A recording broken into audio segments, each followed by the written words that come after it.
Okay, we're live again. Let me tweet this out and we'll just get it popping off, man. That sucks because I really thought that OBS would work this time, and I think all that means is that I'm gonna have to start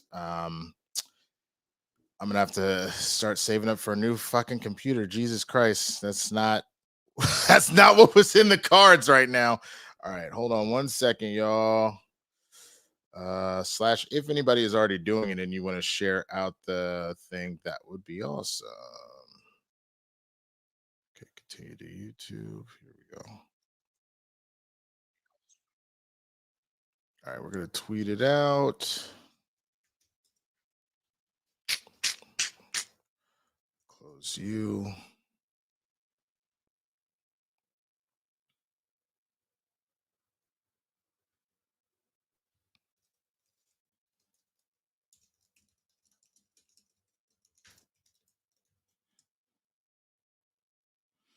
All right. That is sent out. What's good, everybody? Welcome to the Blerd Breakdown. There's better. Okay, good. Yeah. I am Winston A. Marshall, aka the Swaggy Blerd, and welcome to my first YouTube stream. For those that it's your first time here, please be sure to hit the subscribe button. Hit the notification bell because I put stuff on here a lot more now, obviously. And I want to start off like I did in the first attempt, really just thanking each and every one of you from the bottom of my heart.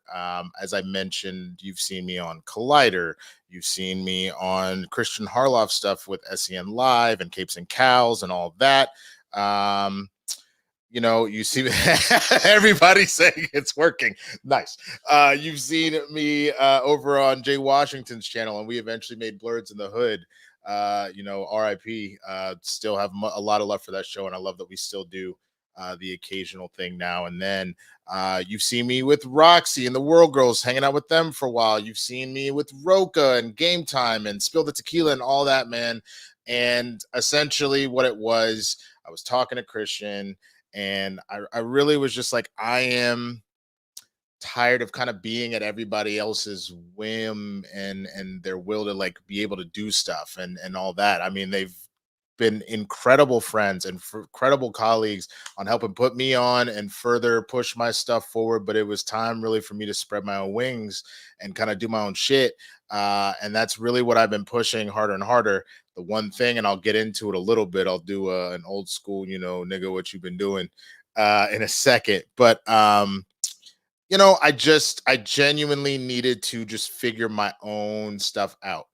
And I've been so grateful to all of you that genuinely, have been watching these videos, have been leaving comments on the reviews. Like, shout out to Joseph Ashley, man, which, boy, do you send me a lot of stuff sometimes, but you were one of the most supportive people that I know, man. You were on every video, leaving a comment, a tweet. You have been so incredibly supportive. I appreciate you. Stormy, same thing. I've seen you leaving comments on everything. Haskell is the fucking man. Haskell is retweeting all of our stuff out, all that. Like, I cannot thank all of you that I've seen here, that I've seen before on this. Justin Square, running your mouth all the time. You all have been incredible. Now, all that being said, let me answer some questions. I see, am I still going to be on Capes? I will absolutely still be on Capes. I'm not going anywhere. I will still be doing Spill the Tequila with Roca. We're trying to figure out scheduling wise when that will work. I will still, Jay and I, the way that we kind of have Blerds worked out at this point, it's really going to be a rarity. The idea of us doing that twice a week, both based on where we are now in our careers, where we are in our lives. Jay really can't sacrifice 2 nights a week anymore, even though we're good. We've squashed the beef, we've talked things out and all that. He can't do that because you've seen he's been on a tear, man. He's been on a fucking tear, doing stand-up all over the place, hosting panels both at BlerdCon and at San Diego Comic-Con. Jay is absolutely fucking killing it, and I'm incredibly proud of him for what's been going on over there. And then myself, same thing, in that, like, there's new couple of jobs that I've been working and stuff like that. Now that the industry is starting to pick back up after a long time, the auditions are starting to come through again. But it really was just exactly that. I wanted to be able to stand on my own too. And that doesn't mean that I'm not, you know, still homies with everybody and doing that. I just needed to be able to hold my own. That's it. That's literally it. And I am so grateful to know that y'all are here to do that with me, man. So, couple of things. If you would like at any point in time to donate, tip, all that, because again, part of this as well is for me to be able to bring in my own revenue doing this stuff. By all means, you can go to streamlabs.com/the swaggy blerd/tip. I'll do one of those little banner things so y'all can do that. Yep, that's still here. So that's one thing. The other thing that you can do for sure, I am, to my knowledge, the super chats should be working. So if you want to leave one of those, obviously going through Streamlabs is a little better because they don't take as much, but I am genuinely grateful for any way that if you would like to tip and donate, like that's all good. You can also send it as we used to do with Blurs. If you just want to send it directly to my Cash App or my Venmo, it's the same thing. Uh, I'll answer some of the stuff in the chat. I'm going to really focus on the stories and stuff like that. Obviously, if you send a super chat or a Streamlab, that will guarantee that your question, your comment, whatever will be up on the thing. So there's that too. And then yeah, what I plan to do going forward, I'm going to figure out a schedule that works because as I'm going to start off with what's going on with me. I want to be able to really reconnect with you guys. One of the things that I loved about 2020, because there wasn't a lot to love about a pandemic, was I was streaming a lot over on Twitch, and I really wasn't putting the love into my YouTube channel. But now that I am, I'm gonna probably do a situation where you'll get 3 Blerd breakdowns a week. I'm thinking probably a Monday, Wednesday for the news, and then Friday will be like the funny stuff, and that'll almost, we'll see, most likely, because I do a lot of work Friday nights. That might be a situation where that's if I can't, I'll push it to like a Saturday morning type situation, but I'll keep you posted on all of that. But the aim is to really try and get at least something on the channel every day, even if it's just something small, sketches. You might get clip outs from one of the other shows just to tie things over, stuff like that. But I'm going to be really doing all that. So let's start with this, man. What the fuck has been going on with me? What's going on in my head? What are the shit that I've been going through? All that kind of stuff. So a lot of y'all know last year was a pretty fucking crazy year for me and for everybody in the industry. There was a dual strike happening between the WGA and SAG. Before that strike kicked off, I broke my leg, for those that maybe weren't paying attention a whole lot in Capes and Cows, because when you sit behind a desk, unless I pulled the crutches out, you didn't know, right? So that actually really hurt a lot of my earning potential. Obviously, I wasn't able to book anything. I actually had booked 3 things: a commercial, an AFI film, and was set up to do a reoccurring guest star on a Disney show. And all of it went up in flames. I booked them all on a Wednesday. Come Thursday, broke my leg and had to have my agent call and cancel that. And then, of course, a strike hit, right? So then, I was doing all the stuff that I could. I was still doing Capes and Cows. I was doing wine.com shit. I was whatever. I was hopping other people's shit, all that kind of stuff. And I just was trying to do the best I can to keep things moving and pushing and all that. Took on a little bit of debt, unfortunately, from surgeries and shit, from not being able to work, blah, blah, blah, blah. So, just been trying to sort all my stuff out. And then come around this year, man, it really was one of those things that even though the strike ended, the industry has been so slow. I don't know how many of you know one way or the other about this, but the industry has been incredibly fucking slow. You have had established shows go back. So your Abbotts, your Law and Order SVUs, your 911s, those have kind of come back, but they kept those really tight. There were some stuff out there, but for the most part, it was all kept pretty like tightly knit, right? All that being said, at the end of last year, it was so bad because the strike hadn't fully like recovered yet and all that. My agent had to close down their theatrical division. They only did commercial from then forward. I had a different commercial agent, so I had to go on a quest for a new agent. For me, ended up being a college friend that I hadn't seen in a long time. I was at a birthday party, and we were just catching up, and she was like, yeah, I was a producer, and then I was a manager, and then I didn't like how that was going, so I opened up my own agency. Or she didn't like how her husband is also an actor. She didn't like how he was being treated by his rep, so she made the decision that she was going to open her own agency, since she's a businesswoman. She knows how the industry works. She's been crushing it, man. And so we ended up um chatting it up, and it ended up working out, and I signed with her, and it has been absolutely fucking incredible. The only thing that kind of sucks is just the fact that again, it's been slow. There's just been literally nothing to really audition for. Typically by middle of the year, at minimum, I'm probably doing somewhere between 12 and 24 auditions in the year for theatrical stuff. So essentially somewhere between 2 to 4 auditions a month. And by the time we got to June, I had done 4 on the year. And that just goes to show that unless you were already at that name level shit, and so you are, fucking pick anybody. I don't know, Ryan Reynolds, who is an A-list celebrity to do whatever movie he fucking wants. For a lot of us, it was just stone cold silent. And you hear that not just from actors, you'll hear that from writers who are having trouble getting more work. You'll hear that from crew members that are having trouble getting more work. It's just been really, really quiet. Um, but that's starting to turn around now, even though there is a strike going on with SAG again. We're in another strike this time for video game stuff. I saw somebody comment that, and that's so. If you want to learn more about that, I can cover that in another episode for sure. But there was the fear of IATSE's strike, and it looks like they've sorted all their stuff out. And so now my agent, who was telling me like, hey, normally I get like 7 pages of auditions a day, or she said normally she would get 30 to 40 pages of auditions a day. It was down to 7 a day. That's what I mean, again, by how slow it was. And so now she was like, we're back, baby. She's like 35, 40, 50 pages a day of shit that's coming through. And I'm excited. So cross your fucking fingers for me, man.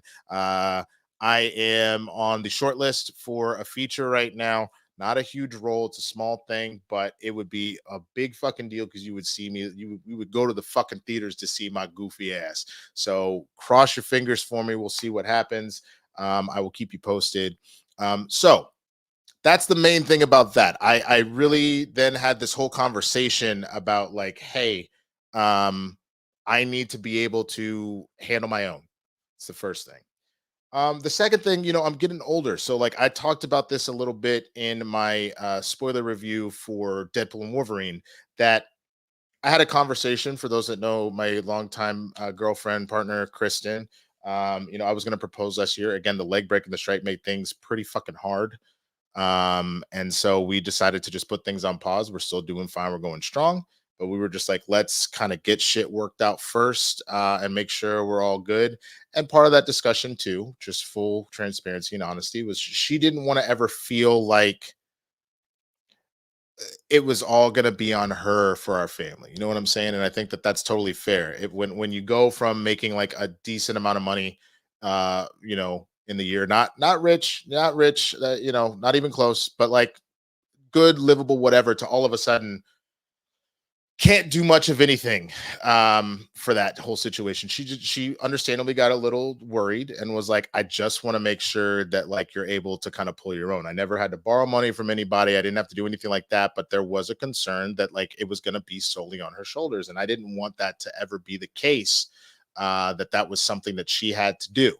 So I specifically started doing some thinking and processing, and there's a couple irons in the fire that I'm working on, as far as like potentially looking into producing for podcasts. I've been looking into getting back into casting and doing more of that. um, Potentially starting my own business that I've been, but that business plan is very slow on the ground right now. I'm trying to work all that out. This was one of the things that I wanted to really spend time to do for sure. All of that, and that's a lot of what I've been doing. And then the last thing too, as far as my career, um, whether or not I ultimately look at acting and I take I take a step away from it one way or the other.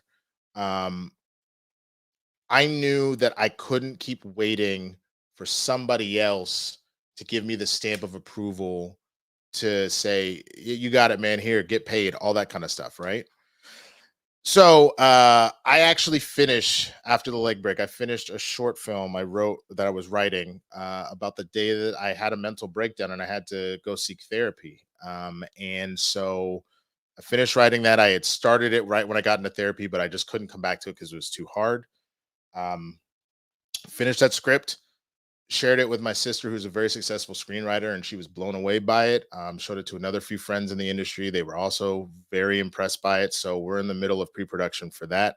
I'm going to be doing an Indiegogo for that once we're about ready to start locking down equipment. And we want to ultimately, when we're done with it, we want to send it to a bunch of festivals. So I will put that out as well. But that's the other major thing that I kind of have going on right now. I'm really just focusing on um, taking things into my own hands, not letting other people dictate, not letting circumstances dictate how I'm going to move going forward. I ain't got time for that shit. You know what I'm saying? Like, I don't have time to feel like I was chosen. I know I am. And so it's a situation of proving that to myself and proving that to the world that my purpose is in my control. You know what I'm saying? And I know, I'm sure everybody in here has felt that way at one point or another, you know. And so that's really what's going on. um all that being said, I'm fucking tired. Like, doing all of that is exhausting, man. Working multiple jobs is exhausting.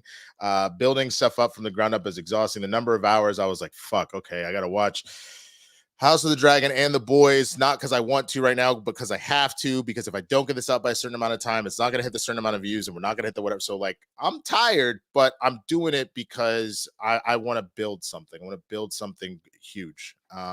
And so, again, genuinely, thank you, thank you, thank you to all of you for listening to that, for being here with and whatnot, and just for being the shit.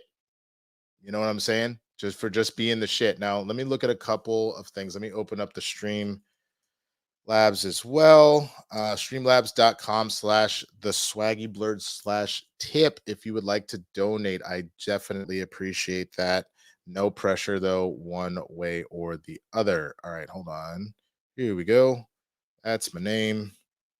Let me open this. Yeah. You can do all the things. Okay.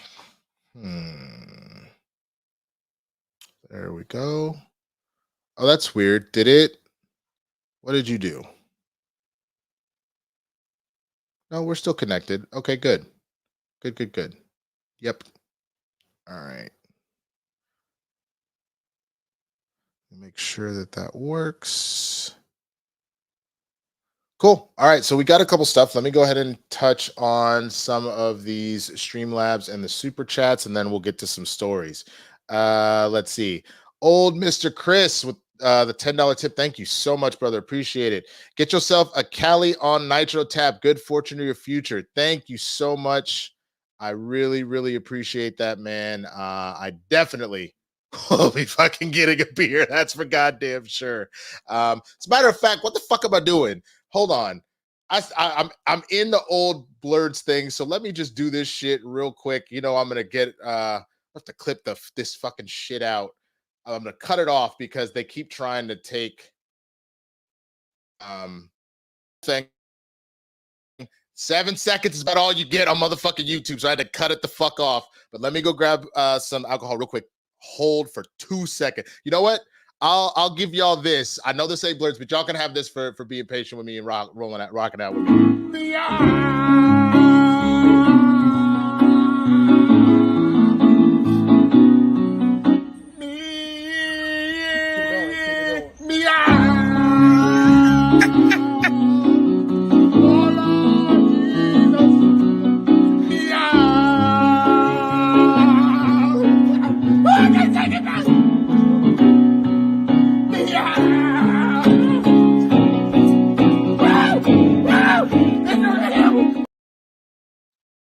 All right, y'all. Seems only fitting Shout out to Cheryl for the design. Shout out to Blerds in the Hood, and just you know you got to remember your history, man. Despite what Ron DeSantis tells you, you got to fucking learn and remember your history. So, cheers! Thank you to everybody that's here today. It's made this a possibility. I pulled out the white Henny for this, so. Ooh, shit! Oh, tickle my balls. Okay. All right. So just a couple things. Let's also take a look. I see a couple super chats. Amazing. Joseph Ashley. Do you think Kang could have got killed by Doom in Fantastic Four? That's a great question. I could see that potentially happening. We obviously got to get to the movie first. I'm going to actually talk on this. It's one of the stories that I wanted to mention. Somebody brought up what may be going on with Kang, and I think it's a very interesting story. So we'll definitely get to that. Haskell 420. Yo, man. Welcome to Cha-Chingville. It's only $2. I appreciate it, Haskell. Thank you so much, man. But yeah, no, we're on our way for show. Daenerys Spalding, congrats, turn up day, milestone. You know what it is, baby. Let's motherfucking go. Tyler Schoon, good luck on this venture. Thank you so much, Tyler. Thank you. And that's what that's gonna mean is that I'm definitely gonna be bringing, you know, as much quality content as I can. Shout out to Cheryl that's been holding down so much behind the scenes and all this time as I've been putting stuff up, the Discord, everything. You've been a real one this whole fucking time, man. And so that's the other thing. You should see me over on the Discord a little bit more too.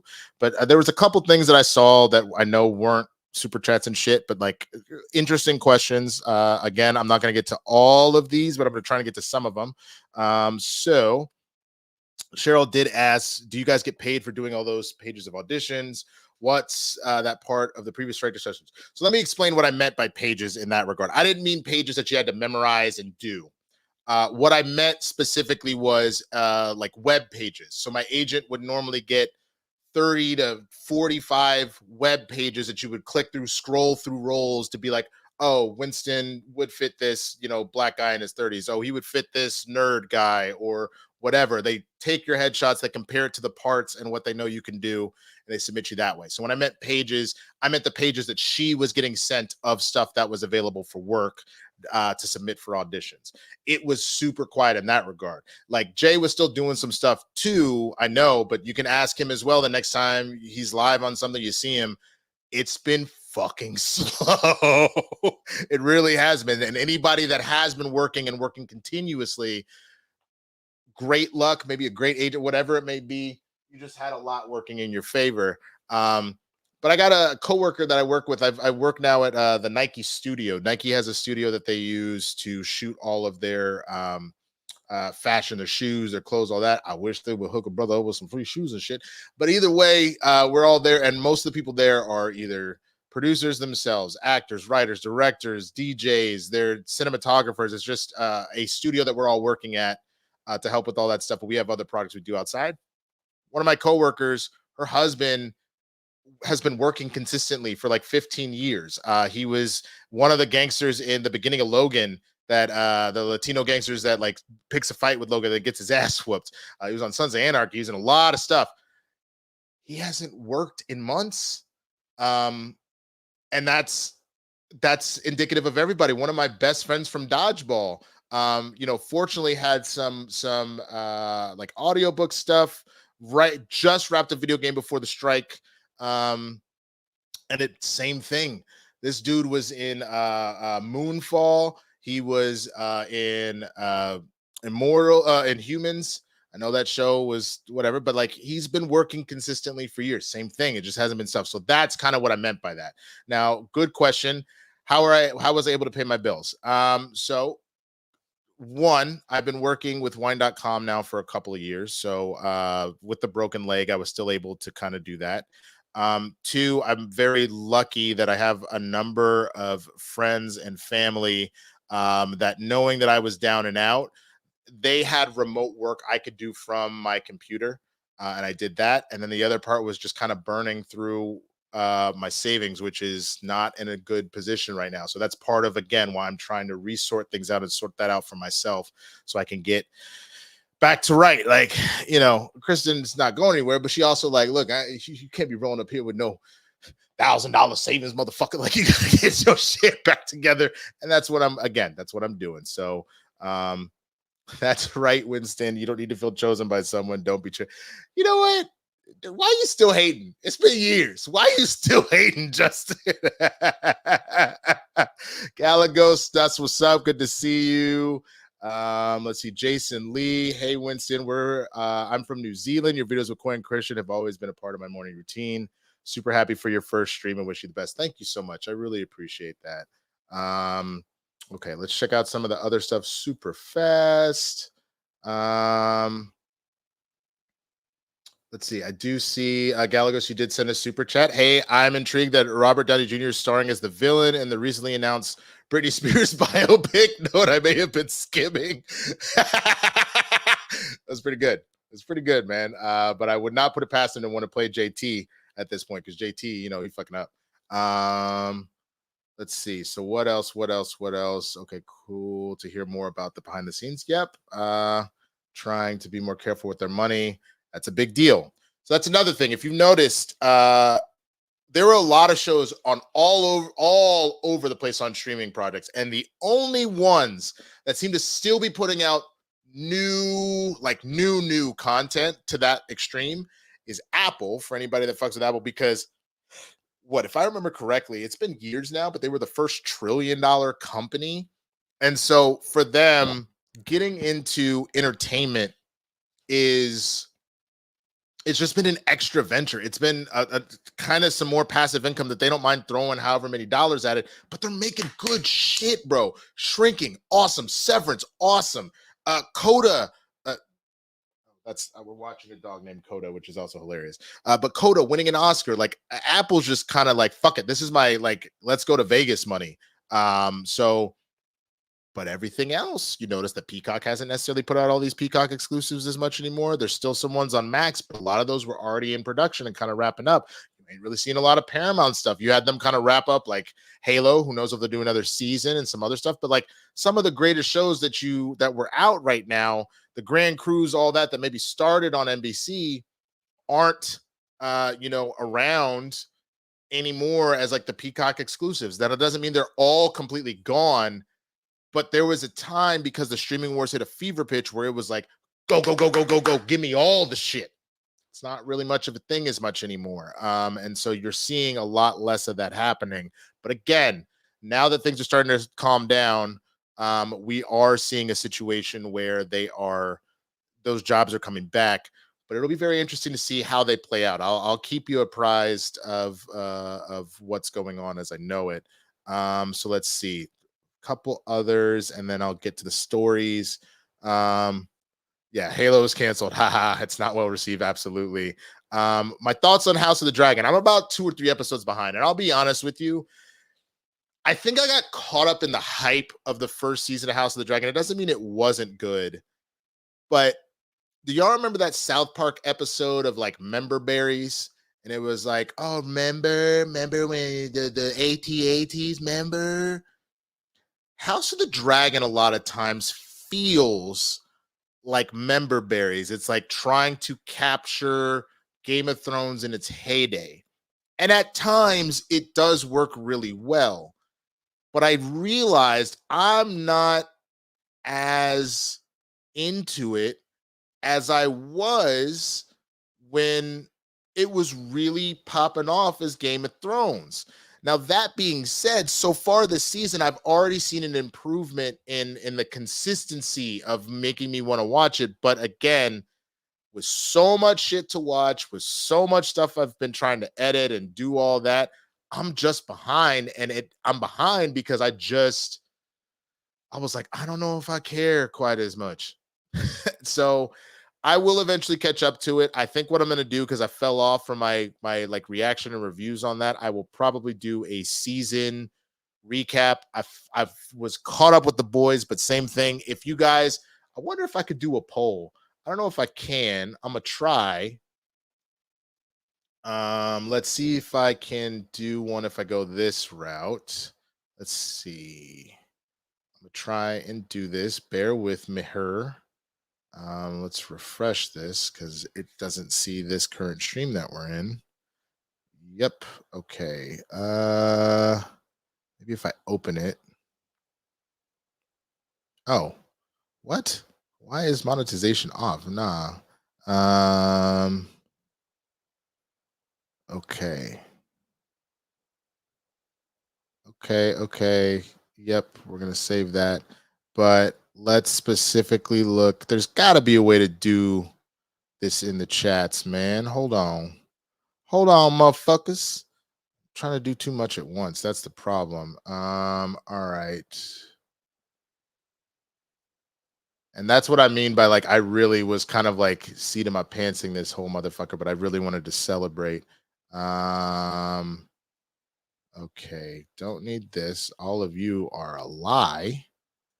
Okay. All right. Go to the thing. Save. And then at some point too, if there are folks, especially folks that have been around for a lot, all that, if you want to potentially uh, mod, I would always appreciate that one way or the other. Again, I don't know quite yet how often I'm going to do this, but I will try and make it at least once a week a stream and for a while. So let's see. Come on, chat, pop up so I can see polls. Close. Yes. Okay, great. Here we go. What the fuck was I talking about? Oh, that was my ADHD brain. Oh, that's another thing that happened to me last year, bro. I figured out that I had ADHD. I got diagnosed. I've got cognitive behavioral therapy I'm working on now. I've got Adderall that I've got to take to try and keep my shit together. Remind me, what the fuck was I going to do a poll about? We were talking about some shit. Um, mhm. Oh, there it is. I remember now. Okay, so should I do individual views of and still?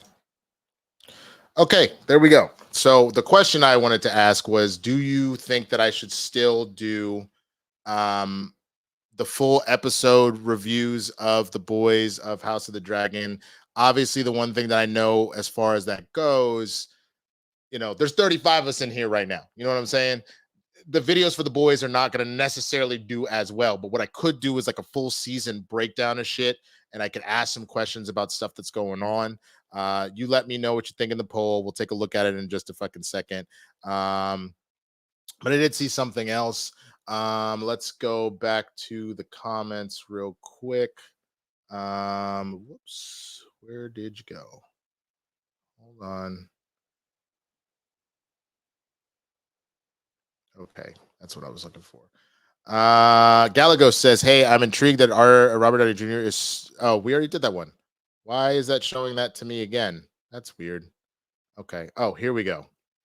Was recently laid off, and I was wondering what you do you yourself do to try and stay sane and keep your chin up in between times. Cheers, man. First of all, Gallagher, I'm very sorry to hear that. That shit is fucking frustrating. Even to the point where I had mentioned that Nike job, which has been really consistent for me at the start of the year, has been a little rough right now. Um, I lean into family and friends. I find something, a passion project to put myself into, and that's really been this short film and building out this channel.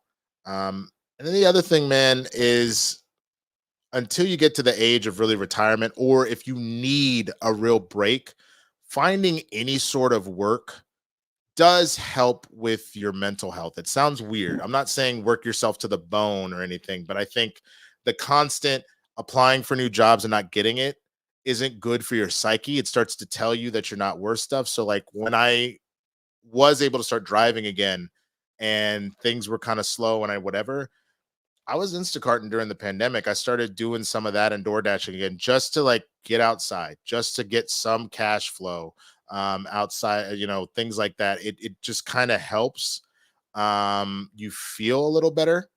So do what makes the most sense for you, that as much as you can do. Don't burn yourself out. Don't do anything that you absolutely fucking hate. Um, I also know that like I have a friend who he's doing Rover now for like a side hustle thing, but he did it because he fucking loves dogs. So like I just try for me to lean into family and friends to make sure that I'm taking care of myself, that I'm doing my therapies, that I'm doing my journaling, I'm doing my meditation, but then find something to have purpose with for me. That is how I kind of work through it. But that's a great question, man. How did I get diagnosed? I want to see if I have it. My little sister, the successful screenwriter, she got diagnosed herself, and she just told me that I should. So I talked to my therapist about it, and they recommended me to a clinic that does testing for that. Normally, it's pretty pricey, even with insurance. Normally, it's about shit. I want to say like a grand or 1,500. It's not cheap, but for me, on both positively and negatively, because of the leg break, and I had already burned through all of my um, cope deductibles. A lot of stuff after that was just kind of good to go, and so I was able to get that testing taken care of. Crazy test. I also found out, I was bragging about this shit for a minute, bro. I found out that apparently my mom had told me when I was younger that I had tested for like Mensa, that like I apparently took whatever IQ test shit and was like really smart. And I was like, okay, that's just something that a black mama's just gonna say. My baby, the smartest baby. Yeah, your baby dumb as fuck. Like that's just what black mamas are gonna do, right?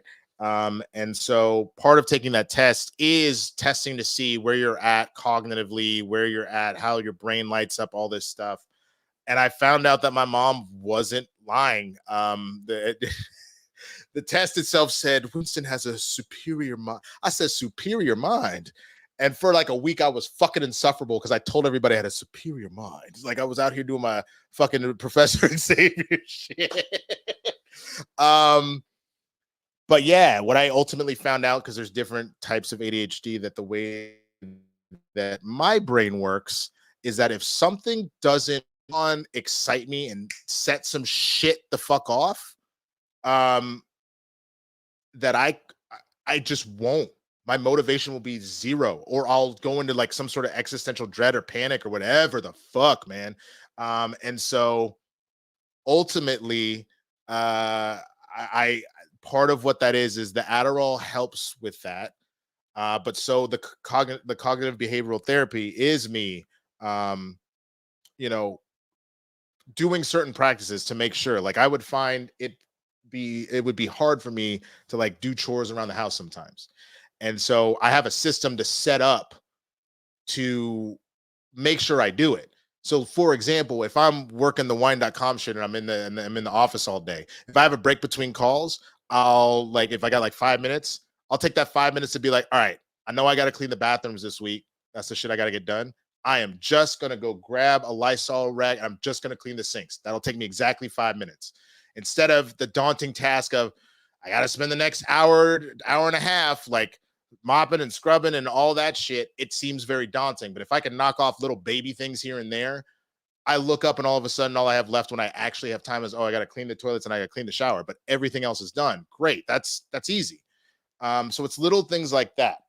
I highly recommend that people, if you can, if you've ever felt like something was kind of off, whatever, to do that. Again, it is not fucking cheap. So if you have the insurance that either covers it fully, or if you're in a situation where you're pretty damn close to your deductible for the year, so you're like, let me just go figure this shit out, I would highly recommend doing it, just because it has really helped me figure my shit out and be a more productive person. And I'm getting better about not flaking as much on text. That's kind of why, if you ask any of my friends, I started doing something where I figured out on the iPhone, if you are on focus, there's the standard do not disturb.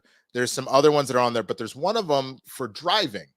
And what Apple did, and I wish they would put this feature across the board, but what Apple did on driving, you can actually set it to give an auto reply, and you can change the message to whatever you want. So I've now saved in my notes app um, a bunch of different auto reply messages.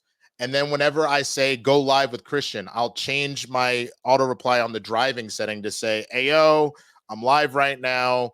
I'll be sure to get back to you when I'm done. If it's an emergency, you can call me twice and it'll pick up the phone, right? Um, and just doing that, to have people actually say to me, hey, yo, Thank you for doing, because like before I would send you texts and I wouldn't hear from you for 2 days and I get fucking pissed at you because you were, and it's not because I meant to do that, but I would do some stupid shit where I would accidentally open a text and forget that it was there, because part of that whole ADHD shit is having that forgetfulness. Oh, where the fuck are my keys? What was on my schedule? All that shit, right? By doing that and someone knowing there's a reply, they also know if I need to poke him again in like a couple hours just to see them, they like, just in case I did something similar. It has been night and day for my family and friends that have said that. And I've done it now for work. I've done it for fucking at the gym. I do it when I'm going to see movies. I do it if I'm on date night. So then that way they know I'm not intentionally ignoring them. I'm also not being rude to the people that I'm with or slacking off at my job on my phone all the time, trying to send texts and shit. So it's, again, little tiny things here and there to make my life better, easier, make more sense. Really scheduling my fucking life, man. The other big thing I've been trying to do, some of you may have seen my breakfast AM news shit that I was doing on Instagram and TikTok. I was putting some of the videos here on YouTube as well. I'm still writing those jokes. The only reason I haven't done more of the breakfast AM news is just how much time it takes to edit those videos properly and all that. But my goal in the next few years is to get staffed as a writer on late night. For those that knew Demi, I cannot pronounce his last name to save my life, who was in the Schmodown for like a hot second, and I drafted him to swag, but he just got too busy. He actually wrote for the Amber Ruffin show. And that's the kind of thing that I would really, really like to do. I've been getting back into stand-up as well. Like I'm trying to catch up to Jay. We'll see what happens. But you know, he's on a fucking tear. But I realize that that's the stuff that brings me life, that the passion is coming out of it. So I've been going back into doing all of that. And so every day, same thing. I schedule time. Hey, 2 hours, sit the fuck down and let's write some jokes. Let's read some news stories and let's write some motherfucking jokes. And so again, this has been an incredible journey for me for getting my life on track like that. Now, another question that somebody asked, what was the beef with Jay? And I'm not gonna get fully into it, but I can say we both did some shit that really pushed each other the wrong way, and that's why we broke off. And for a minute, we didn't know if we were ever gonna come back together and whatnot. But I can be honest about myself. What I was doing wrong a lot of the times, I was unfortunately Jay was having to shoulder a lot of the burden again because of that kind of space cadet shit. And the one thing that I've always said is that if somebody does something, knowing why they do it can help with understanding, but it doesn't excuse shit. And Jay had multiple conversations with me like, bro, why am I getting all the stories? Why am I getting all the assets? And you're just kind of showing up at the end and like doing some thumbnails and that's it. And that's real talk. That was real talk, that there were a number of times that he was doing 80% of the heavy lifting.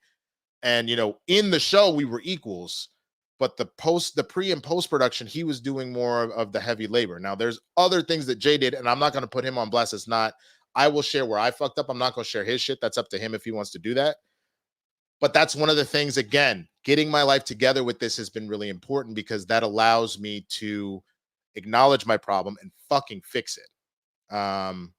So that's a lot of the stuff that's been going on too. You know what I'm saying? So but yeah, you know what I mean? That is a lot of what's like kind of going on in my heart and like going on in my mind and all that shit. But yeah, let's see. What is this?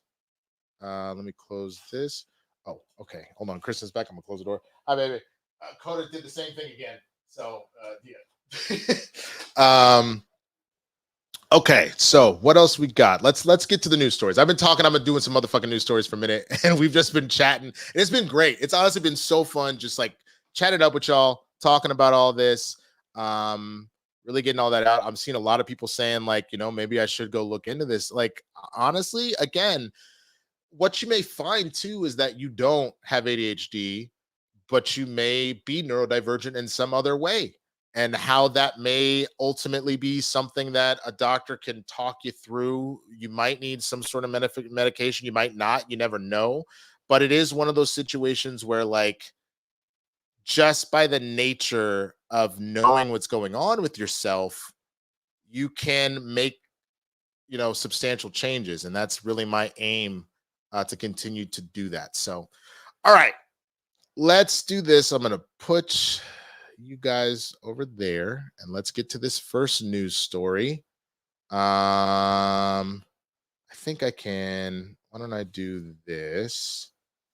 Um, yeah. Oops. Hold on a second.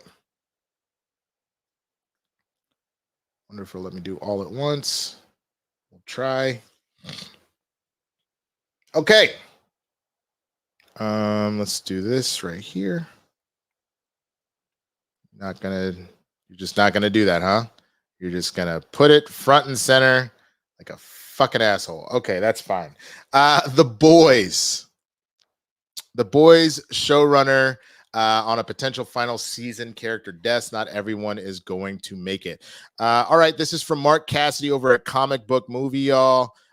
For such a brutally violent anarchy series, The Boys hasn't been particularly ruthless when it comes to killing off its main characters over the course of 4 seasons, but not too surprisingly, sounds like this will change the fifth and final batch of episodes. While speaking to TV Guide about his plans for the final season, the showrunner Eric Kripke was asked if he's already decided who's going to survive and who will no doubt come to a messy end.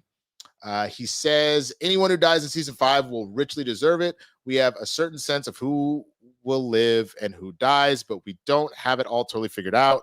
But you get to do the final season of the show and go out on your terms. So not everyone's going to be making it through.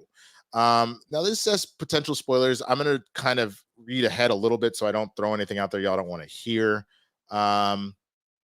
Okay, I will say this. In the comics, pretty much every major character aside from Huey and Starlight dies.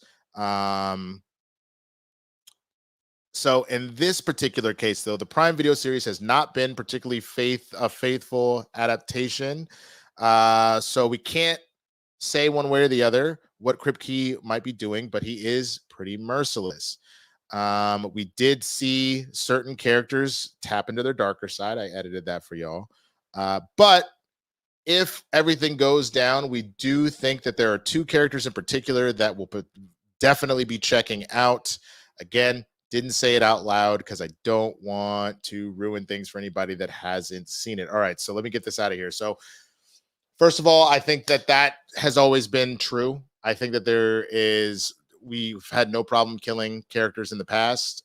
There is a pretty major death at the end of season 4. Again, I won't say it out loud for the sake of everybody else. There's also a pretty crazy twist with some character development as well. I won't say that out loud either. So I would not be surprised if a number of the cats get killed off. If I had to guess who might die, I do think that Huey and Starlight will make it. I think that will probably remain true. I believe that MM will make it. I think that Karen and Frenchie will probably go, probably defending everybody. I think Butcher will go. I think Homelander will go. I think Sister Sage might live, actually. I think A-Train's going to die. I think Ashley's going to die. Who else?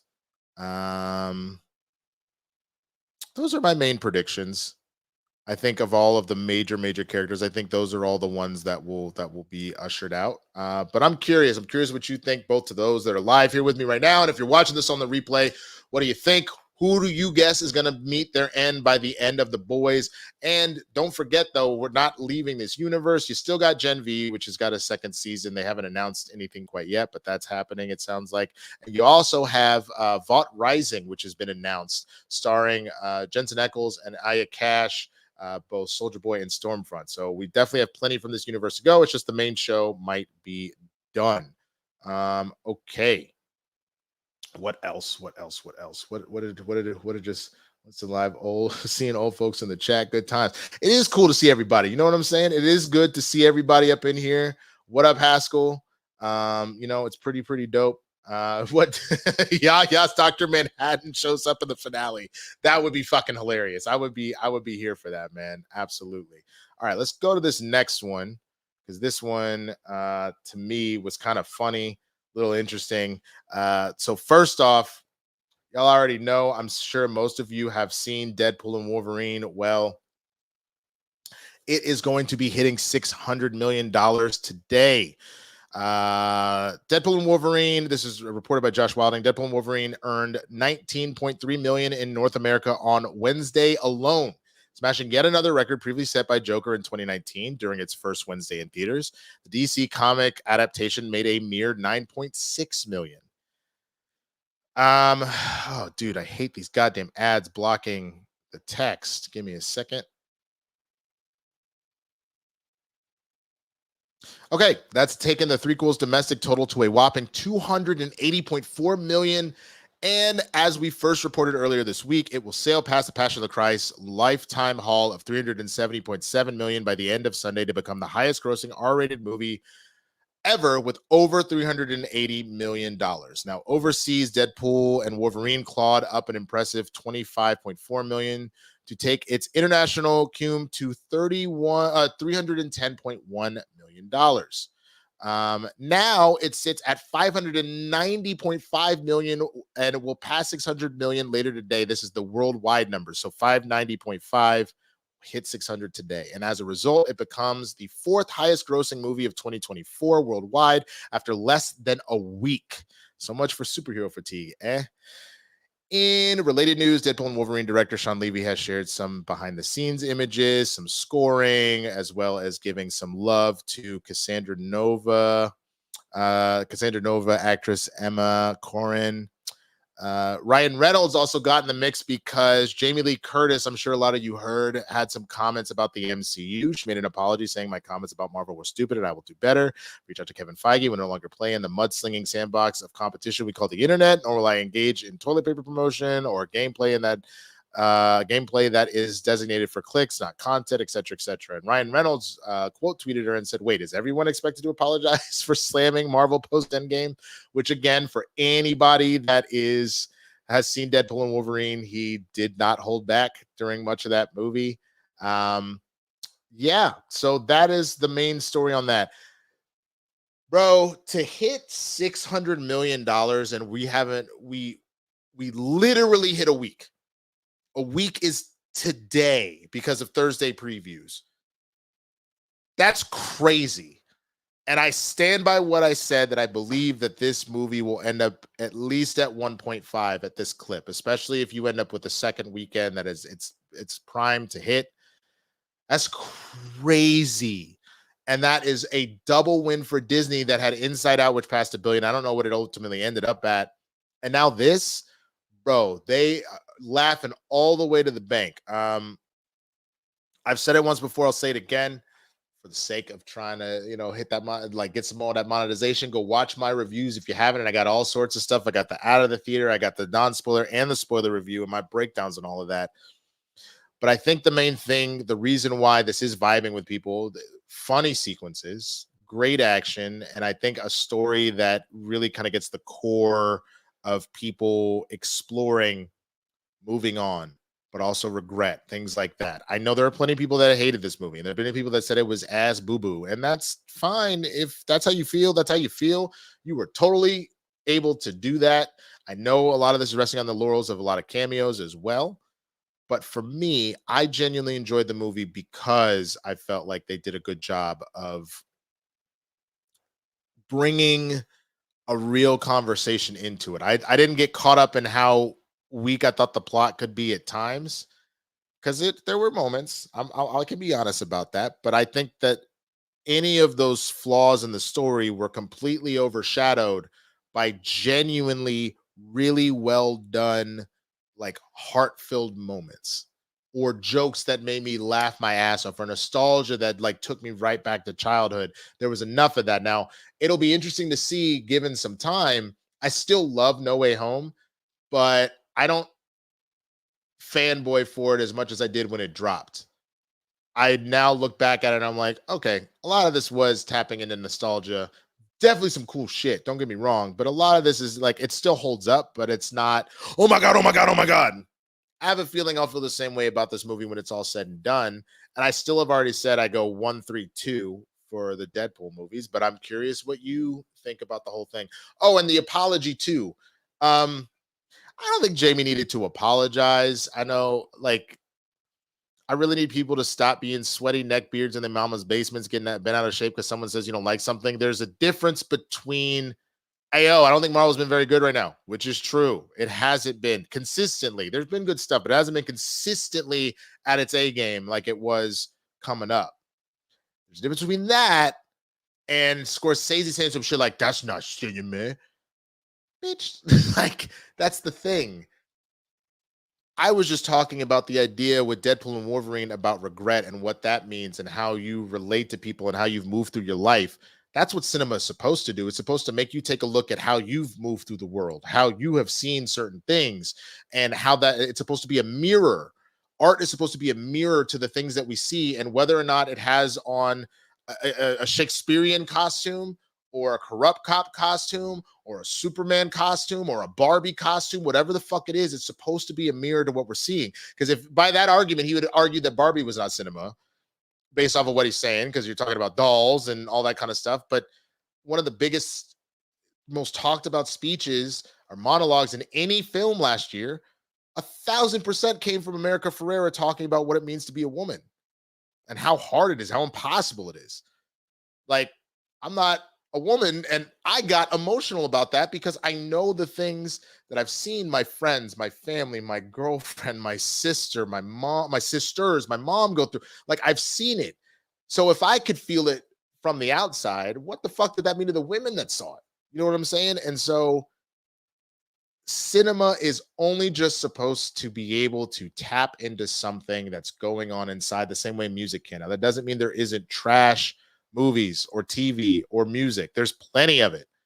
But good art will tap into something a little bit deeper. And I think that that's what Deadpool did. If you can get past the dick jokes and all that kind of stuff, because there's always going to be plenty of those. I really feel like Ryan, Sean, and Hugh brought it, and I really enjoyed it. But I want to know what you think, man. Tell me down in the comments, either if you're live with me now, if you're watching this on the replay. Let me take a quick second to look and see what some folks are saying. Felix, thank you so much for the super chat. Said just wanted to support. Big fan of the content. Thank you, my brother. I really, really appreciate the love. Let me see here. Let me refresh this guy. Make sure there wasn't any other Streamlabs, because sometimes this motherfucker don't want to all work. Nope, we're all good. Oh, nice. It puts the super chats down here for me. Got a new subscriber as well. Thank you so much, Paul H7791. Appreciate you. That's what's up. All right. So yeah, what are some people saying here? A good time with Deadpool and Wolverine, but to be honest, Deadpool 2 is the most complete Deadpool movie. I can respect that. Really like the film. There were some parts where I wish they had fleshed out the story more, not putting on a hat on. Yep, I totally get that. Nakatomi Plaza has a cameo in this one. Let's see. What else? I do not have high hopes for Borderlands. I'm gonna cross my fingers, but I really don't know. I will say 100% a movie is a mirror. The scene where Deadpool is talking to Happy and saying, I want to matter in an interview, only flashback to me. That's exactly what I'm saying. So we were talking about jobs and all that kind of stuff. I think the main storyline that you get, this is a minor spoiler for Deadpool and Wolverine. You've been warned. If you need a second, I'll do this. If you want to mute me, if you don't want to hear anything, I'm going to change this banner. When the banner goes away and says that doesn't say spoiler alert anymore, you can come back. All right, I'm going to give you 5, 4, 3, 2, 1. So when you get to the beginning of the movie and you find out that Deadpool has broken up with Vanessa, and a lot of that conversation was just from the fact that, like, hey, you kind of went out to go for the Avengers, and then when it didn't work out, you just kind of lost all purpose and you were just kind of sitting on your ass. Again, a mirror. The idea that inflation, the economy, so many things have really affected a lot of us.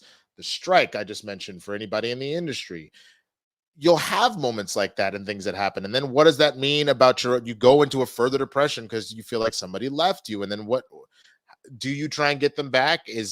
Are you worthy of getting them back? Do you feel worthy? We saw that with Thor in Endgame and his idea of not feeling worthy because he didn't kill Thanos and they lost, half the universe was wiped out, and he felt like he was supposed to be the god that protects, everybody with Odin gone, him being the leader of Asgard at that point. Like, there is so much that can be said and explored in films, no matter, again, what shell they got on. That is the part that has to be kind of looked at, at the end of the day. It doesn't mean there aren't technical things you don't still look at, but that's like a really big thing that I think is there. All right, let me go ahead and put this back up there. So there we go. Spoiler alert done. All right. So there you go. You can see back up. We are done with the spoiler talk. Okay. Let's get to the next story. Because we've got definitely a few more that I want to get to before I get out of here. Some stories I'm not going to cover because they will be talked about in Capes and Cows tomorrow, so don't miss that. Okay. What about this one? Okay, so someone tried to say that I was doing clickbait over this. I'm literally looking at what the headline was. The headline says, Avengers Doomsday, Jeremy Renner responds to Robert Downey Jr.'s MCU return. That son of a bitch didn't say anything. That is literally the quote that was on the headline. I said I was going to talk about it. All right, that's what I said. So I'll give my thoughts after we read the story together. So let me just do that real quick. All right, more of Robert Downey Jr.'s co-stars have spoken up. This is Mark Cassidy from Comic Book Movie. Despite the rumors, the San Diego Comic-Con announcement that Robert Downey Jr. will be returning to the MCU as Dr. Doom after playing Tony Stark for over a decade came to a surprise to fans as well as some of his co-stars. It seems that Downey Jr. and Feige attempted to keep things under wraps by telling as few people as possible, with Brie Larson recently revealing that she was completely taken aback by the news after speaking with Marvel Studios' boss just before Comic-Con. Gwyneth Paltrow also responded to RDJ's Instagram post with confusion. Florence Pugh seemed completely gobsmacked when asked about the Doom development in a video interview. I didn't put a photo up. Sorry. Gotta look at me reading shit. So stupid. We'll use this one. That's fine, because I'm going to talk about Jonathan as well in a minute. But then Jeremy Renner revealed that he never heard a thing despite being part of an active group chat with Robert Downey Jr. and the other OG Avengers. I had no idea. The son of a bitch didn't say anything to me, the Hawkeye actor told US Weekly. We're good friends. That's the Avengers family chat, the original 6. He said, not a peep. I got online and started blowing up his phone like, what's going on? You've been hiding this from me the whole time? It's exciting news. I'm really, really excited about it. Renner was also asked about the potential of reprising his role as Clint Barton for the next Avengers films, and it sounds like he's definitely in, even if he's not quite ready to make it official. You got Downey back in the mix. You got the Russo brothers back in the mix. This is the direction where Marvel is going to do well. The Avengers movies have always been fan favorites, and there's so many wonderful characters in them. It's going to be challenging to get everyone together, but I'm excited about it. We'll see. I think we'll probably be doing it. It's all brand new. They just made the announcement. They've got to start figuring it out. Lexi Robb, who played Tony's daughter, Morgan Stark, in the Avengers Endgame, also responded to Downey's Insta post with a single word, "Dad," which is pretty funny. And someone saying that he should greet her with, "I hate you 3000." Okay, that's pretty much it on this part of the news. Let me jump into, I wonder if I can get this video. Did it only pull the audio? All right, hold on. Let me do this again. I'm going to see if I can't get the video up here for Jonathan Majors, because there has been stuff there as well. Let me pull this bookmark again. 1 second. All right. This is from TMZ.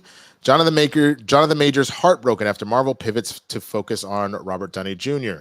Jonathan Majors is expressing heartbreak after Marvel officially announced Robert Downey Jr. as the franchise's new villain, pivoting away from his Kang the Conqueror character.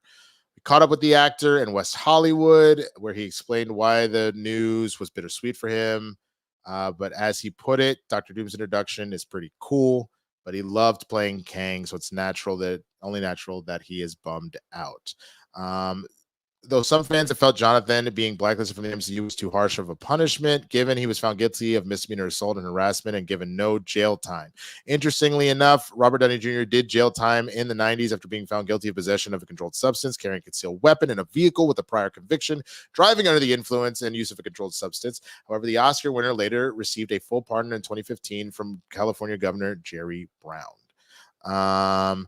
Ezra Miller, who played Barry Allen / The Flash in the DCEU movies, similarly kept their superhero job, though they faced a number of troubling allegations in recent years, including harassment and grooming.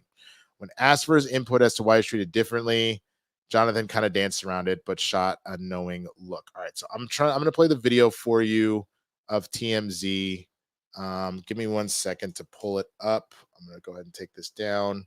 And then I will give my thoughts. All right, let's see here. That's the one thing about live, and especially because I had all this loaded into OBS, and since OBS didn't want to fucking work and it kept freezing, you gotta bear with me a little bit. So talk amongst yourselves. All right, let's see. Blah blah blah blah blah. None of you or Jonathan Majors video. Whoops. Yep, that's what I'm looking for. Come on, TMZ. There we go. All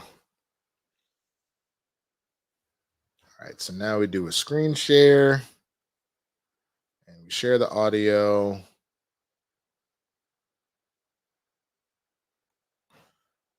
All righty.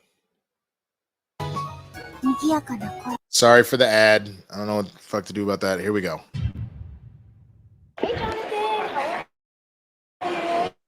Nice. I mean, it was announced that Robert Downey Jr. was, being brought back from Marvel to play Dr. Doom. I mean, it looks like he's replacing your villain, Kang. I mean, are you hurt with the new direction that, Marvel is, going? Yeah, heartbroken. You are? Yeah, come on. Yeah, of course. I love him. I love Kang. Mm-hmm. I mean, Dr. Doom is wicked, though. Oh, yeah. It is good. It's going to be good. I mean, both Robert Downey Jr. and Ezra Miller Did you say have had, a history of trouble with, the law. Hold on.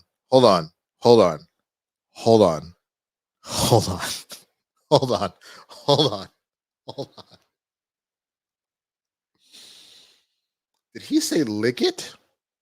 As in legit? Hold on. Robert Downey Jr. and Ezra Miller have had a history of trouble. I didn't go far enough back. Hold on. Come on. Yeah, of course. I love him. I love Kang. Mm-hmm. I mean, Dr. Doom is wicked, though. Oh, yeah. It is good. It's going to be good. I mean, both Robert Downey Jr. and Ezra Miller have had a history of trouble with the law and getting arrested for felonies. I mean, you only had a misdemeanor. Do you feel like it's unfair that you're not being given the same opportunities as them? Damn. I think it's fair that Mr. Downey is being and has been greeted with patience and curiosity and love, and that Mr. Miller's gotten the same treatment, and that they're being allowed to work their art and be creative at that level. It's not. Nah, I'm not really. I didn't really get that. So Do you wish you had the same opportunity as them? I mean, that's hard. I mean, come on. Yeah. I mean, why do you think that's the case though? For them? Wow. She's really trying. I don't know. Would you want your old role back, your old job back as Kang the Conqueror? Kang? Yeah. Hell yeah. I love him. That's why I said I love him. I love him. I love Kang. Love Timeless. Love He Who Remains. Love him. If that's what the fans want, if that's what Marvel wants, let's roll. All right, so that is the TMZ video for those that haven't seen it, man. I agree. That reporter definitely, it's pretty goddamn cringe. You just pressing buttons at that point, man. Like for real, for real. I'm curious what some of y'all are saying before I get into my thoughts. Let's see. Let's see.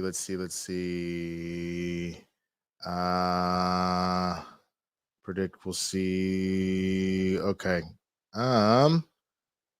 Here we go. A lot of this was the other stuff. Robert Downey Jr. would not have recovered without Mel Gibson's support, so Majors used to call up Mel. JK. Yeah, I was gonna say that's a pretty big JK.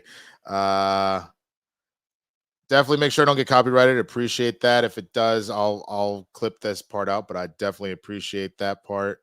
Galaxy Geeks, good to see y'all in here. Appreciate the love and coming into the stream. He was saying it's wicked though. Definitely thought he said is Liggett. Because I was like, my guy, you were the best trained actors in the world.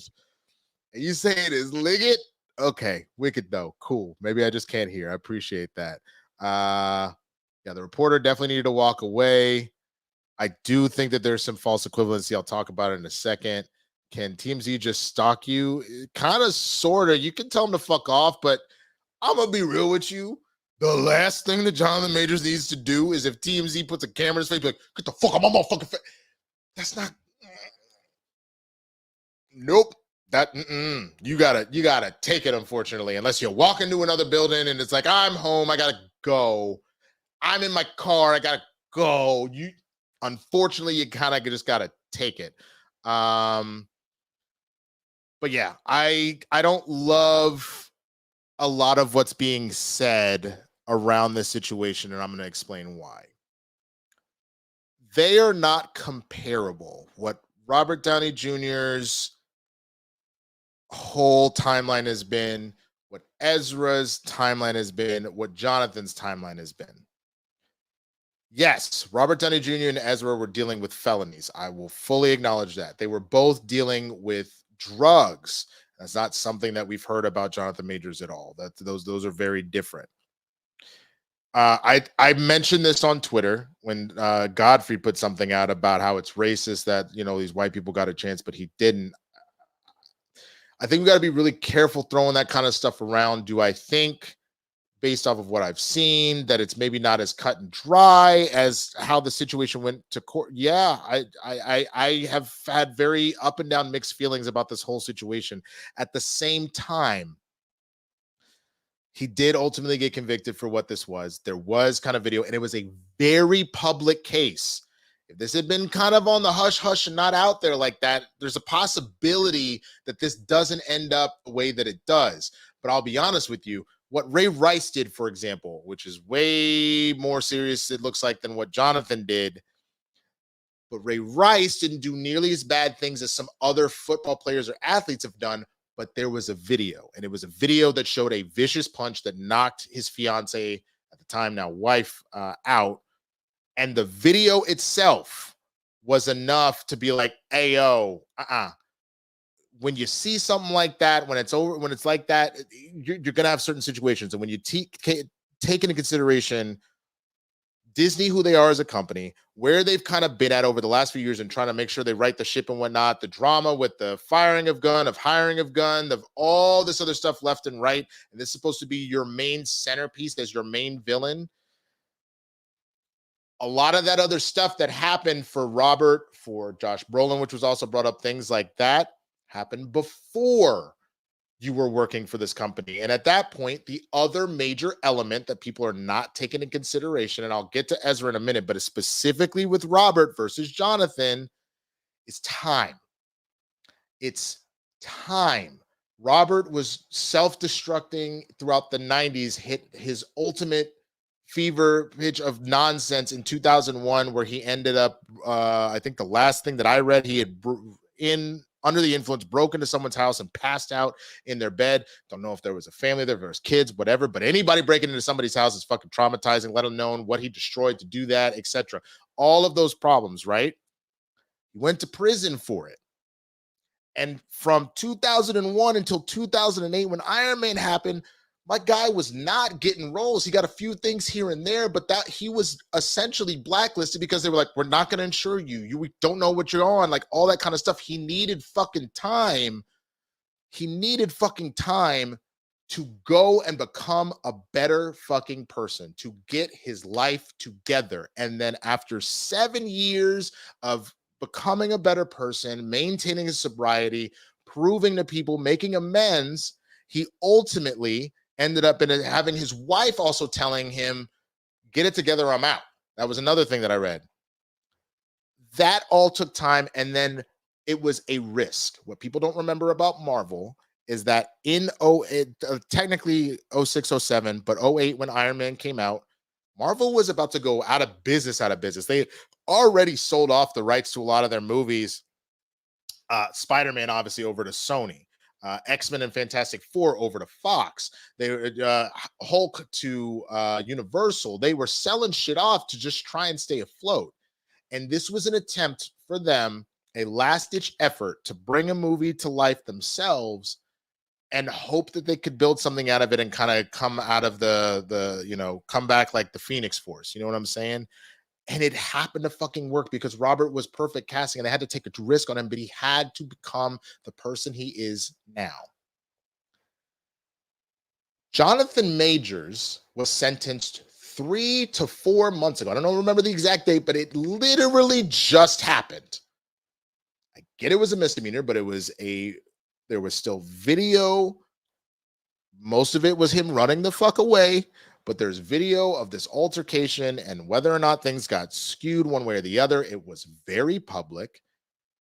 I hate it when people are like, oh, well, if you're just doing drugs, you're just affecting yourself. When all of those charges for Robert Downey Jr. were, having a weapon on you, breaking into a home, like you were affecting other people. I get there's a difference between like actually hitting somebody straight up, but you can leave psychological damage. Like genuinely, I don't know who was in that house. I didn't read enough into the story about what happened with the arrest, about the break-in and with that.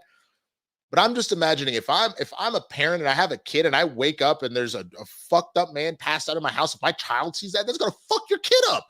It's gonna fuck me up as an adult. You know what I'm saying? So like that, drugs can very much affect other people and how you move, and let alone you're costing people millions as an actor on set. You were ruining jobs. So when people say his drugs were just affecting him, that's bullshit. And I hate when people say shit like that. Drugs, when they get out of control, when you can't control your shit, can affect everybody. So miss me with that shit. There's a reason why people have interventions with people with alcohol or drug addiction issues. So, but I say all that to say, again, Robert got another chance, and then because of time, he had time to rehabilitate, to re-earn our trust, things like that. I use a lot of times an example of Michael Vick. I get really mad when it feels like white people still come at Michael Vick, because it's mainly white folks that do that, because what Michael Vick did was fucking heinous. And he got prison time for it because what he did was fucking heinous, and you do the crime, you do the fucking time. Now, all that being said, once he got out of prison, I do not know a bigger advocate other than some of the crazy folks over at PETA. I don't know a bigger advocate that is out here in these streets talking to Black and brown youth about why all of that is bad, to not do that, to advocate for proper pet and dog ownership that has ultimately fully changed his life around and does not do any of that shit no more. Hi, Coda. Oh, speaking of dogs, you heard me say the word dog? Okay, is that why you came in here? Okay, hi. You just came to say hi? Is that it? How's the middle of a speech? Sorry, we're dog sitting. She heard I said the word dog. She heard Michael Vick. Maybe she was pissed too. She is a white colored dog. Maybe that's what it is. But my guy did the time. He doesn't do that anymore, and he is the biggest advocate to make sure it doesn't happen again. That's a situation where, again, I believe in redemption and rehabilitation, but when you fuck up, and it's not just a crime, you have broken people's trust. And in this case, because of the law, you have broken society's trust. I believe that Jonathan is a good actor. Whether or not he is a good person, I don't know him personally, so I can't answer that. But if he genuinely is if it's a situation where my guy, like if he's out here in the streets, like trying to be better like that, and he proves it, he will make his comeback. But it doesn't make sense. What message does that send? What message does that send from Disney, that if you were like, the stance was kind of like, hey, look, he was, convicted of assaulting a woman, to just immediately welcome him back. I think by them letting him do his interview and tell his side of the story, I didn't feel great about that interview, but letting him do that through ABC was their way of being like, we are not throwing Jonathan completely out, but we can't move forward right now. And I think when you tie that in with the fact that the Kang story was not hitting quite the way that they wanted to, for Disney, this seemed like, let's just quietly walk out the other way. As far as Ezra goes, I hate when people bring that up now, because in the moment, you had already poured so much into that movie. You were just trying to, you can't tax write that off, because again, you got to go look at the financials of Warner Brothers and all that shit. It was not doing well. There's a lot going on there. They're still kind of struggling, which is why they're really forcing on the DCU to make sure that that pops off properly. If you notice, he wasn't on press tours. He wasn't allowed to, they weren't on press tours. They weren't allowed to do any sort of stuff. They made a statement about they're going to seek help and do better. And what have you heard from Ezra since? Don't worry, I'll wait. Not a goddamn thing. Especially once the movie didn't do very well on top of that. You haven't heard a single thing. And if Ezra truly gets their life together and then comes back, because Ezra, I do believe, is also a good actor, then there is a chance for redemption and for another, but they have to fully sort their shit out and re-earn the trust of society. The only times I get really mad about people that get second chance, I don't know why Chris Brown has had as many chances as he had. After what he did to Rihanna, again, you needed to go the fuck away for a while and whatever, but instead he just kind of came back like 6 months later, some shit like that, and like has been in trouble with the law for how many times, brandishing guns, threatening other women, like all that shit. Fuck that. And so like that's where I automatically go, don't hit me with that race shit. If Chris Brown could make that motherfucking comeback and he's done infinitely worse than Jonathan, then it's not a race thing right now. It's a current thing. It is too current. So if you give it some time, then I would not be surprised if Jonathan makes a comeback. But I'm curious what you think, man. Do y'all think that Jonathan Majors got a raw deal? Do you think that he has a shot to make it back in here? All that kind of stuff. I genuinely think it's just going to take time, but I want to know what you think if you're watching this now or in the comments, man. Let me check and see if there was any super chats or Streamlabs real quick on any of this. No, but another subscriber, Jonathan Cantris. Thank you so much. Appreciate that, pimpin', for coming and joining. I got to name people. I don't know, because we had the neighborhood for Blerds, but that's a whole different thing. I got to figure out what we call it, because Roxy has a rock stars. I gotta figure something out. We'll workshop it and shit. Hell, fuck, Will Smith. Thank you. That's a really relevant thing. Will Smith, it was a situation where that shit, first of all, I feel like it got out of control, in my opinion. I think it got overblown, but it's been, 2 years now? It's 2022, if I remember. Emancipation did not do well at all, but Bad Boys 4 did. And that's a lot of that has to do with the fact that it was fucked up. He needed to apologize. He needed to give it some time. If Bad Boys 4 was supposed to come out 2 months after the Oscars, do you understand that shit would have probably bombed? That's not, you need time. And depending on what you did and how you did it and how it was presented, that the amount of time will change. And look, for this motherfucker that was in fucking Loki as Victor Timely and working with the TVA and learning the time skip, it will fly by faster than you think. I genuinely think that Jonathan Majors will be back sooner. The Blerd herd. Interesting. I don't know how I feel about calling everybody part of the herd, but anyway. All right, let's just get a couple more quick stories. I got to get out of here. It is not date night, but it is claim to fame night. I don't know if y'all fuck with claim to fame. If y'all want me to do some claim to fame, I fucking love the show. My guesses have been super on point in the first 2 seasons. I'm fucking up this season. I'll be honest with you. I don't know who else watches the show, but that show fucking slaps. All right, let's talk. We've done enough kind of superhero movie stuff. Let's get 2 things up. We're going to talk Olympics in a minute. Let's talk about Cardi B. For those that don't know, let me see if I can get a photo in this motherfucker for y'all. Oh, goddamn Cardi B. All right, hold on. Oh, you son of a bitch. All right, hold on.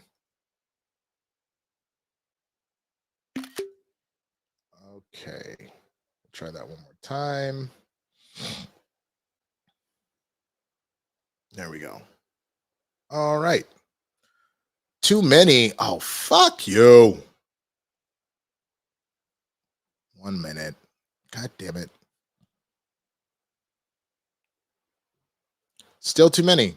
Cool. This is annoying. All right. And I guess I will delete a lot of this stuff and we will try again.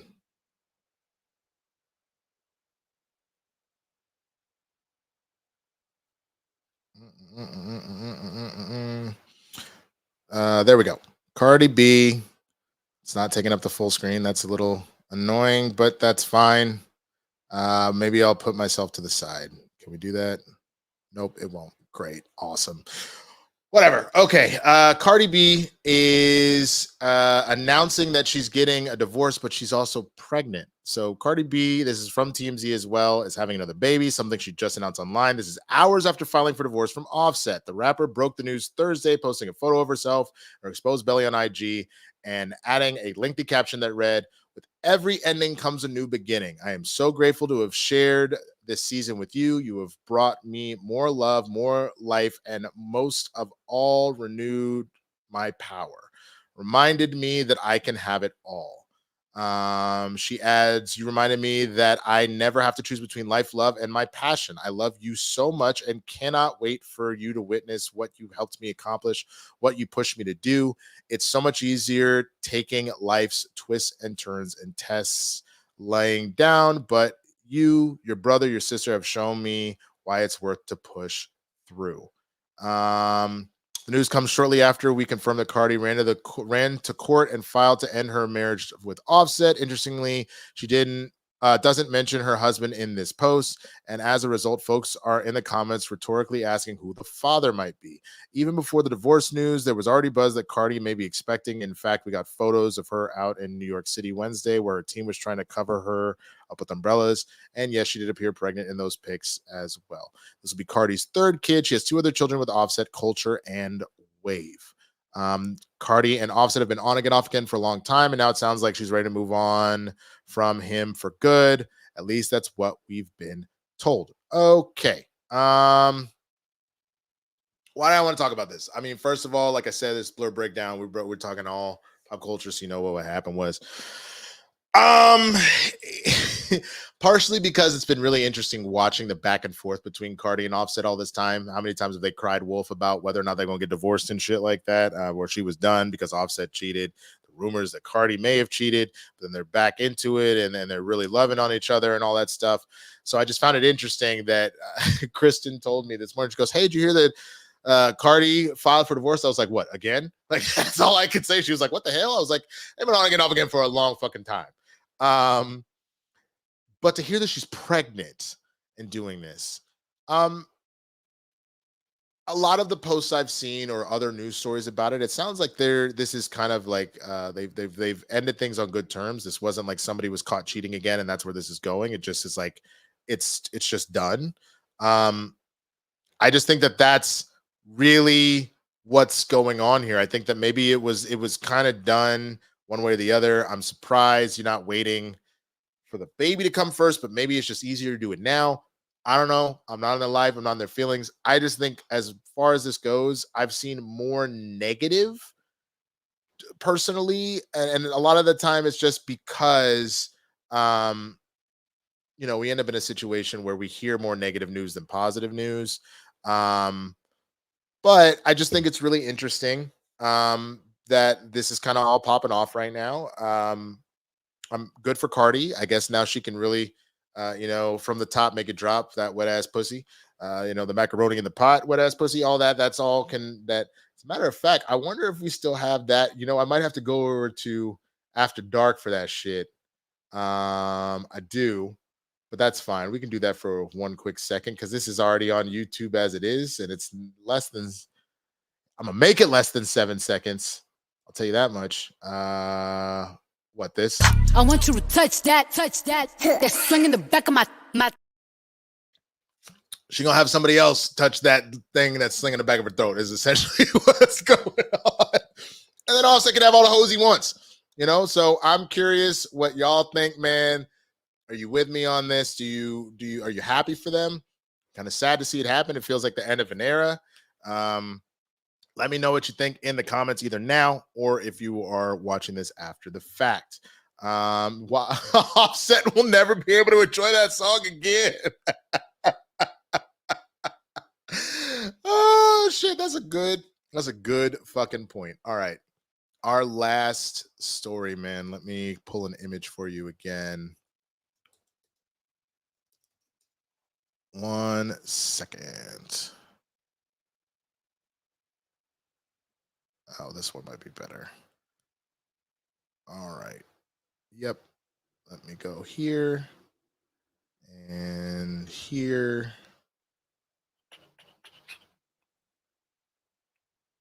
Don't know if this thing is going to be big enough, and I'm going to be really annoyed if it isn't, but again, fuck you, Streamlab. I mean, thank you, Streamlab, for StreamYard for letting me do this since OBS didn't want to work, but damn, it's not that big of a fucking photo. Why did it take so damn long? All right, I will give you a temp little error occurred. Cool. I'll give you something to look at while I'm doing this. Hold on. Let's see. Got to be something in here. Oh, this is an old school. COVID-19.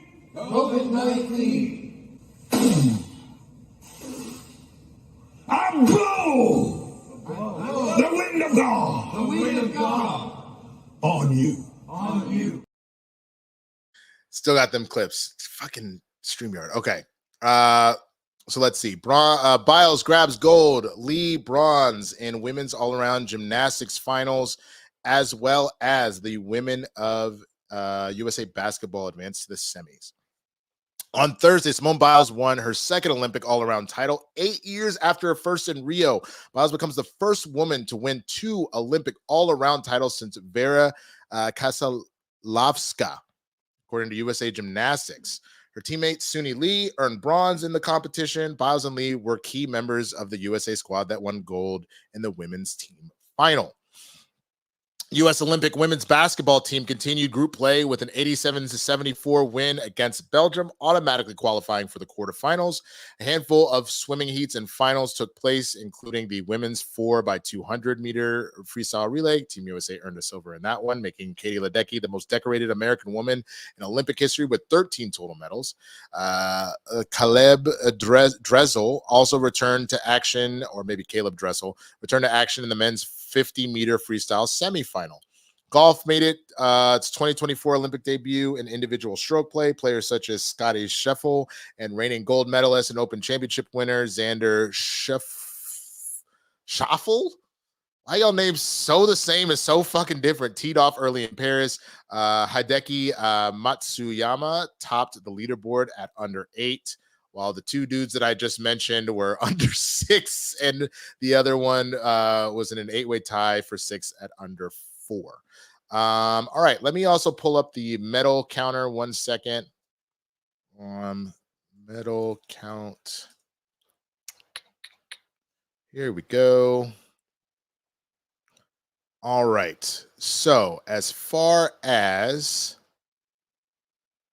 total medals, let me share my screen really quick. As far as total medals, the U.S. is still in the lead with 37. 9 gold, 15 silver, 13 bronze. France, the host nation, at number 2. People's Republic of China at number 3 with 24. Great Britain at number 4 with 20. And Australia at 18 in 5th place. So Japan being kind of knocked out. Now, for those that are curious, outside of the U.S., I'm actually pulling for Spain because I have a very interesting fantasy football draft order competition where we were given the last Olympics 11 through 20, we were all randomly assigned to one of those medal countries, and I got Spain, and they are shitting the bed right now. I know some of the people I'm up against are Sweden. Fuck me. Hungary. Fuck me. They're which are all kind of tied here, but I think what would end up happening, because we did it by each medal counts for a different level of points. Sure, I got 4, but I got only 1 silver and 3 bronze. They got some golds in here. Like, I'm kind of fucked. One motherfucker is Canada. Shit pissing me off with this nonsense. Somebody got Korea pissing me off with this nonsense. I'm just like out here struggle busting. Now, as far as gold count, China is in first with 11. States in second with 9, France in third with 8, Australia in fourth with 8, and Japan with 8. So they're all kind of tied for third, but obviously they're doing the total medal count. So that's kind of what's going on. Let's start off with Simone Biles, dude. I'm sorry. Outside of Michael Phelps, man, she's the GOAT. She's the GOAT. And I think, like, Michael obviously was incredibly dominant. I think the one thing there is there's just more to do, because like my guy was in the freestyle and the backstroke and the breaststroke and the group shit and the group relay and the marathon and the whatever. So you're gonna have more opportunities to do that. And he just dominated all of those, which is fucking fantastic. There's just not as many to do as far as gymnastics go like that. Also in the sense that this is not any discredit to Ledecky or to Phelps. All of that kind of in one similar, like there's techniques and each of the strokes hit different. And obviously listen to an athlete that's going to tell you more about that. But swimming as like a general whole versus the actual floor routine doing flips versus the balance beam versus the rings that I don't know if the ladies do, I know the men do, but like there's different elements in how that works. It is your flexibility and your ability to tumble and all of that, but you're just doing very different things than overall swimming. And again, I'm not taking away from the different strokes. I know I played water polo when I was younger, so I'm very aware that each one does different skill set, all that shit. But there was never going to be a chance for Simone to be able to catch Michael Phelps in that way, right? That being said, Simone has been so dominant and done moves that are literally impossible, though you can make argument for anybody but her, whereas I don't know because I don't follow swimming well enough. I wouldn't be surprised if one day maybe some of Michael Phelps's speed records might get broken. But some of these like twists and flips that Simone are doing, I don't know. It's not in our lifetime if we'll ever see somebody else pull that off. Yeah, we might. Who knows? So most decorated, obviously, is Michael. But I think the GOAT Olympian for me at this point, 8 years later, you win gold again in the all-around.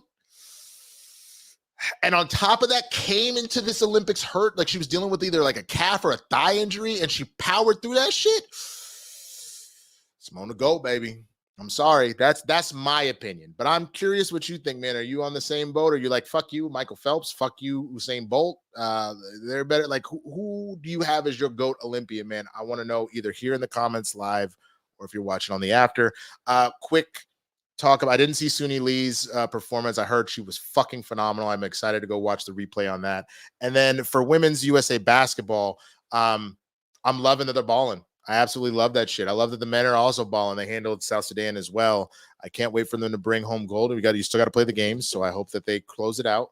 But I think that they are both having a great time and they're doing some pretty dope shit. I still feel that like Caitlin didn't need to be there, and not because having her there wouldn't have been good for the game and all that. Yes, sure, I understand what you're saying. I was watching it regardless. A lot of people were watching them regardless, whether to love watch or to hate watch. But we also just have to remember when these decisions were being made, Caitlin didn't go to any of the tryouts because she was still dealing with college stuff and the draft and fatigue, so she couldn't.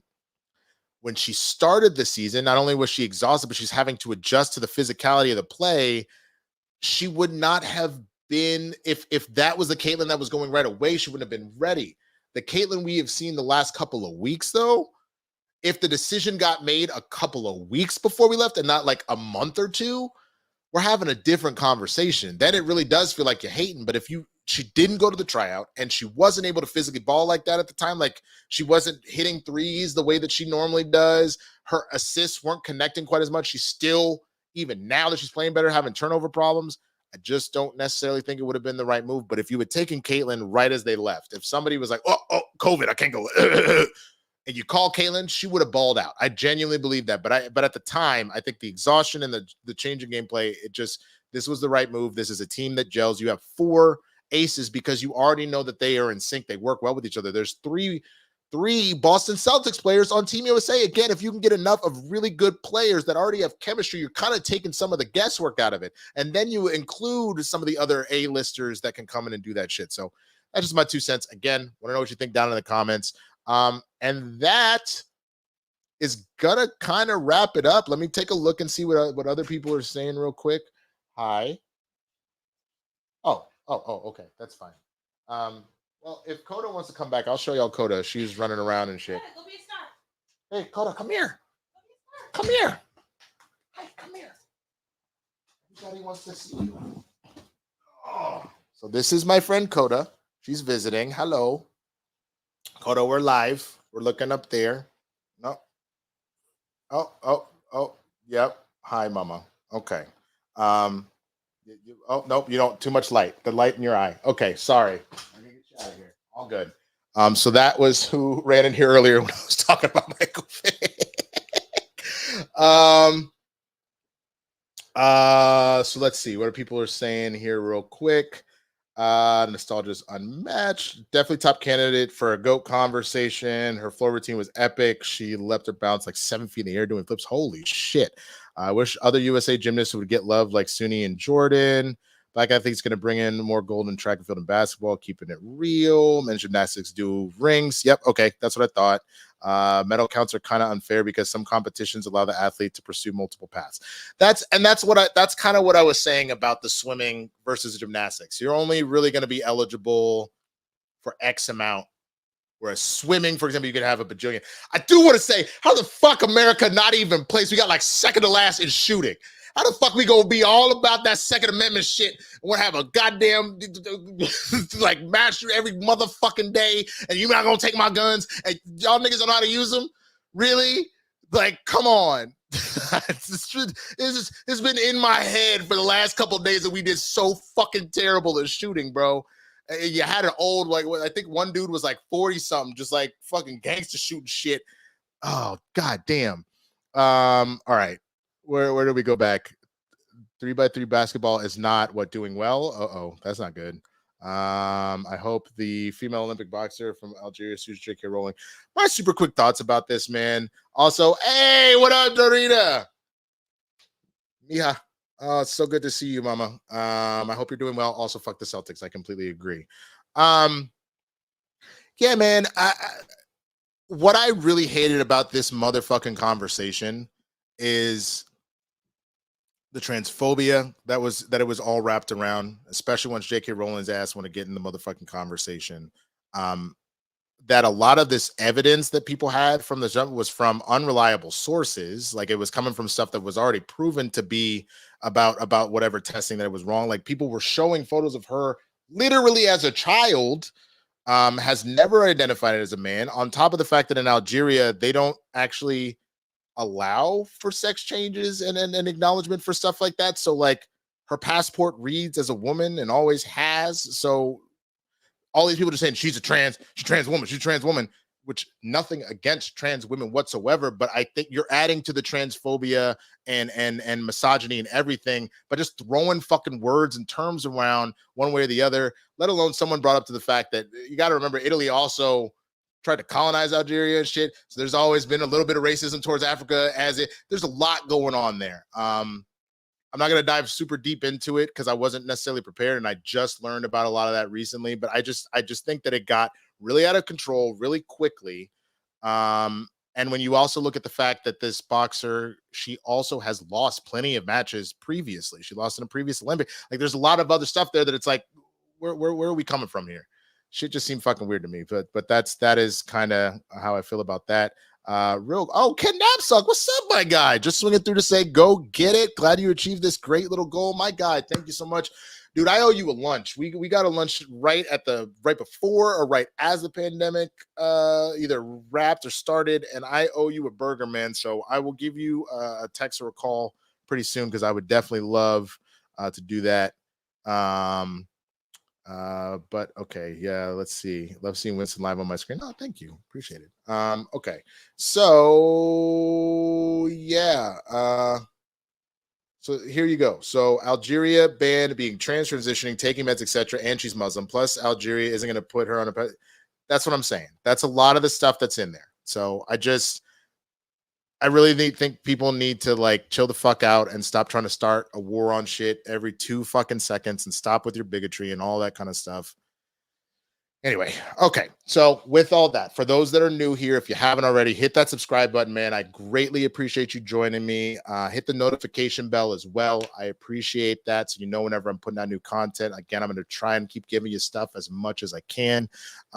If you enjoyed this, please, if you haven't already, hit a like on this, man. It's my first stream here since I could do the super chat, since I could do all of that. I'd really appreciate you. And now I'm able to monetize even with the ads too. So your brother's going to try and get more and more stuff up here as much as I can. So thank you, thank you, thank you. I will keep you posted on the other projects that I have coming out.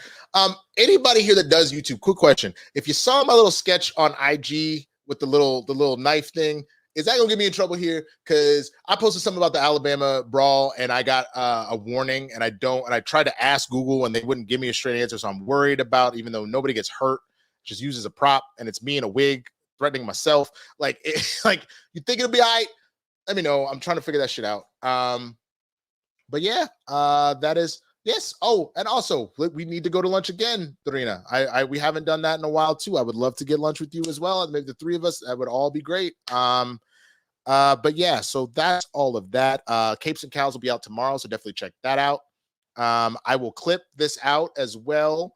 So share those around, whatever, when those stories go. And other than that, please stay tuned here and on the socials. I'm revamping the Patreon. I'm going to go back into the Discord. I got to take this all stuff in steps, as I mentioned early on in this, about breaking it up. That's the main thing. I'm happy to do that because I love y'all. I love doing this. I love having y'all around, man. And I genuinely appreciate you. So with that, again, I'm going to steal a little something from the Blerds, man, just because I'm here and I had to immediately make a jump over to our old stuff because it wasn't working. So I'm just going to say goodbye like this, man, and I'll cut it off before we get to the actual part of it being Blerds. But I got nothing but love for each and every one of y'all. Y'all stay safe, and I'll see you on the next one, man. Peace. Bye, bitch. Bye, bitch.